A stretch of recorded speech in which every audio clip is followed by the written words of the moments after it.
Debt of creating our future dream business. കഴിഞ്ഞ വീഡിയോയിൽ നിങ്ങൾ തന്ന ചെറിയ സപ്പോർട്ടിന് നന്ദി. ഈ ഒരു ചെറിയ സപ്പോർട്ട് ഞങ്ങൾക്ക് തരുന്ന എനർജി എന്ന് പറഞ്ഞാൽ വളരെ വലുതാണ്. ഇപ്പോൾ ലോകത്തുള്ള എല്ലാ വലിയ ബ്രാൻഡുകളെ പോലെയും പാർട്ട് ടൈം ജോലിയുടെ ഇൻകം കൊണ്ടുണ്ടാക്കിയ ഞങ്ങളുടെ ചെറിയ ബിസിനസ് ഭാവിയിലേക്ക് ഒരു വലിയൊരു ബ്രാൻഡ് ആക്കാൻ തന്നെയാണ് ഞങ്ങളുടെ തീരുമാനം. എന്നാൽ ഇതിലേക്കുള്ള ദൂരം ചെറുതല്ലാന്ന് ഞങ്ങൾക്കറിയാം. എന്നാൽ ഇതിലേക്ക് എത്താൻ ഒരുപാട് ഹാർഡ് വർക്കിൻ്റെയും പേഷ്യൻസിൻ്റെയും എല്ലാം ആവശ്യമുണ്ടെന്ന് ഞങ്ങൾക്കറിയാം.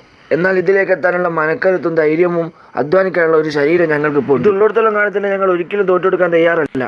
അതുകൊണ്ടൊക്കെ തന്നെ ഞങ്ങൾ ഒരിക്കലും തോറ്റു പോവുകയില്ല. ഇതുകൊണ്ടൊക്കെ തന്നെയാണ് തോറ്റു തുടങ്ങിയ ഞങ്ങളുടെ ബിസിനസ് റോൾ മോഡലായി ജീവിതത്തിൽ തോറ്റു തുടങ്ങി ഇപ്പോൾ ലോകത്തിലെ തന്നെ ഏറ്റവും വലിയ കോടീശ്വരനായിട്ടുള്ള വൺ ആൻഡ് ഓൺലി എലോൺ മസ്കിനെ ഞങ്ങൾ തിരഞ്ഞെടുത്തത്. ഇനി പറയാനുള്ളത് നിങ്ങളോടാണ്.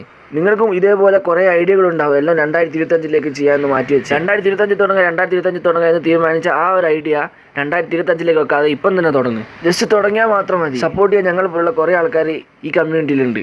So guys,